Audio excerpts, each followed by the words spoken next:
and are broke, many of them, and can't survive the first 5 years in their business is because they don't have a plan.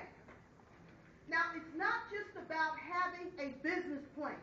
That's not it. You can have a nice business plan. But you have to have a profit plan. You have to have a financial plan. How much money are you going to make, and how much money are you going to keep? If you don't have a financial plan, I can tell you by looking my head down, for the first 5 years, you'll spend like crazy. So you'll buy 6 shearlings, and you'll have a diamond ring, and you'll do all of these crazy things. But the fact of the matter is, you need to make sure in the beginning you have a financial plan that you're going to stick by. So that's one of the things that I have learned as being an entrepreneur for the last 10 years. But I know that what I believe, a lot of folks screw up money in the beginning. They get the big profit, and instead of holding on to it, they go out and buy the fancy things, don't have any more money left, and they're back to square one. Digging in someone else's pocket, borrowing from them, don't want to fire their relative. They got the cousin or the brother working for them and don't want to fire or get rid of any relatives, but they know that they should, because the person, you can no longer gain a profit. And also financial management means to know when to change. You need to know when to downsize. There's so many entrepreneurs that wait until their business goes under before they change. So for example, I have clients of mine who waited until the market just went out completely before they made a change. Now, I'm in the process of downsizing my office already, preparing for possible lean times, moving offices, changing things around, doing a lot of different things to conserve and save money. How many of you are entrepreneurs here who own your own business? God bless you. Yes. Yes. My question is, how long have you been in this? 5.5. 5.5. How's it going? Hell, the last 2 years. Yes, so it's a struggle. Yeah. So that means in the first year, if you were making profits, opposed to spending the profits, you must hold on for the great years, for the lean years. And then you must put the profits back, for example, advertising, for more marketing, to boost your business so that during the lean times you will still have clients coming in. Part of your financial plan is to make sure that you have a future, to make sure, because if you don't have a future and you can't provide for yourself, you probably know as an entrepreneur no one else is going to provide for you. So remember, entrepreneurs are what?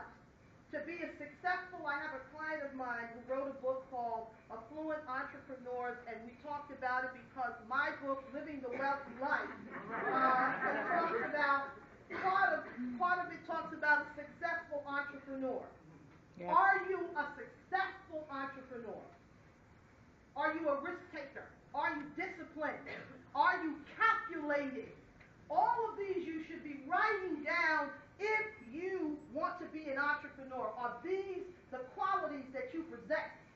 Are you a risk taker? Are you disciplined? Are you calculating? Are you a planner? Are you a manager? And are you goal-oriented and sticking to your goal? That's being an entrepreneur. What are the rewards? Financial freedom. That's what it was supposed to be about. Right? When you started, part of it was independence and financial freedom. Where are are you at now? Only you can assess where you are. Independence, creativity. Are you an affluent? Let's see what we're talking about now. Are you an affluent entrepreneur? Are you a failing, broke entrepreneur? Only you guys can determine what it is that you are. And the reason why you have to be in courses like this is because these are the tips that you're going to learn, and you will learn it inside of living the wealthy life. And I say that because one of the things I notice about entrepreneurs and about folks that are starting in a business, you don't read enough about an entrepreneur. You don't study enough about an entrepreneur. Tell me, I'm going to do a little, what's the last book you read about an entrepreneur? One of the Rich Dad, Poor Dad. One. How many of the other ones? Dale Carnegie. How about others? Oh, Think and Grow Rich. Napoleon, no. Right, Napoleon Hill. I just have that tape. When was the last time you read it? Matter of fact, let me stop. I'm not cross-examining.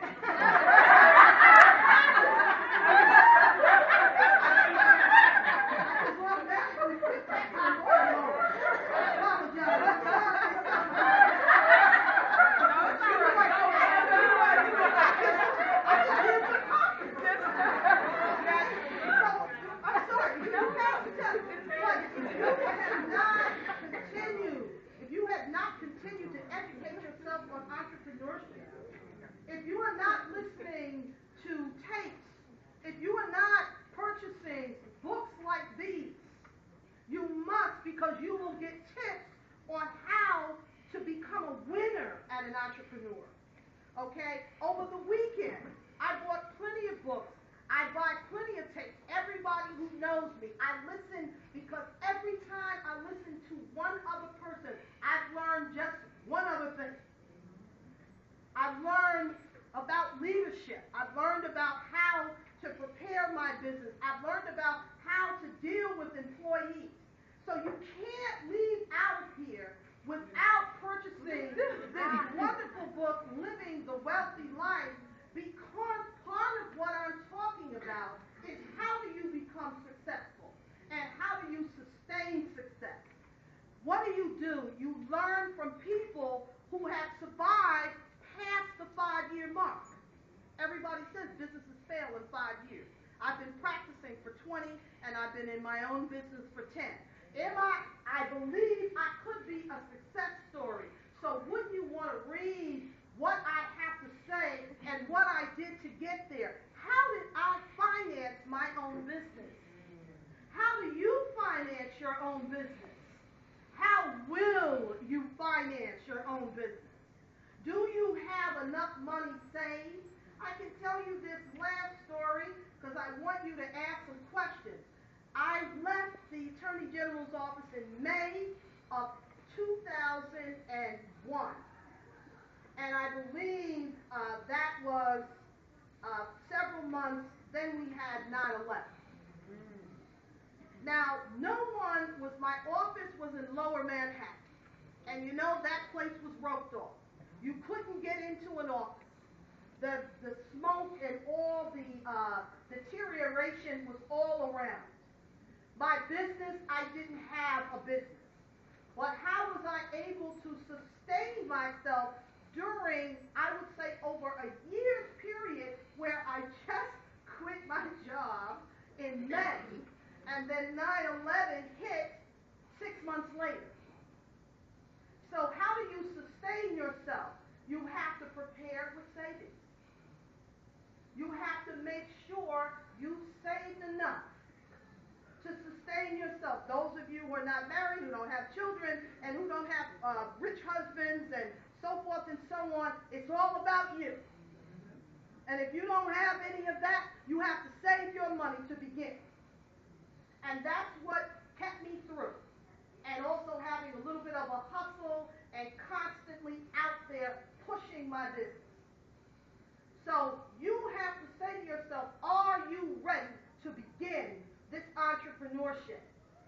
Business plan, financial plan, and also how are you going to get started. It doesn't mean that you should not get started. It means that your idea right now in your mind, whatever it is that you're trying to create, the new pocketbook or the beautiful jewelry or some other financial document or whatever it is, you can continue to dream. You can continue to soar. And of course, you know what you can continue to do. How many? 8, 9? You can continue to live a wealthy life.